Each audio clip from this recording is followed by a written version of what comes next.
ఇప్పుడు ఆర్థిక లావాదేవీలన్నీ డిజిటల్ చెల్లింపులే. యూపీఐ సేవలు అందుబాటులోకి వచ్చాక ప్రతి పేమెంట్ కూడా యూపీఐ ఆధారిత మొబైల్ యాప్స్లోనే సాగిపోతున్నాయి. చెల్లింపుల సంగతి తెలుసుకోవడానికి మొబైల్ యాప్ సౌండ్ బాక్సులు తీసుకొచ్చాయి. పేటీఎం పేమెంట్స్ బ్యాంకింగ్ లిమిటెడ్ మీద ఆర్బీఐ ఆంక్షలు విధించడంతో స్మార్ట్ స్పీకర్ తేనున్నట్టు గూగుల్ పే తెలిపింది. ఈ బాటలోనే రిలయన్స్ అనుబంధ సంస్థ జియో పేమెంట్స్ సౌండ్ బాక్స్ తీసుకురానుంది. ఇప్పటికే Jio payments Jio pay app ని నిర్వహిస్తోంది. సౌండ్ బాక్స్ టెక్నాలజీతో తన వ్యాపారాన్ని మరింత విస్తరించాలని చూస్తోంది.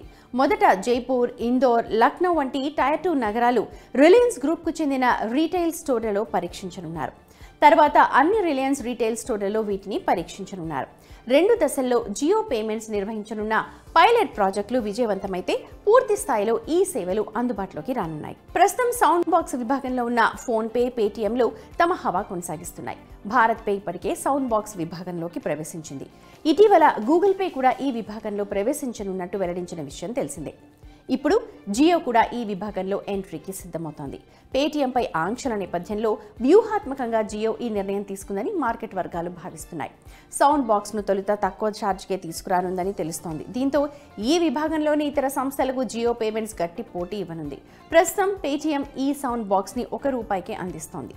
నెలవారీ ₹125 ఛార్జ్ వసూలు చేస్తోంది. ఫోన్ పే నెలకు ₹49 అద్దెగా వసూలు చేస్తోంది.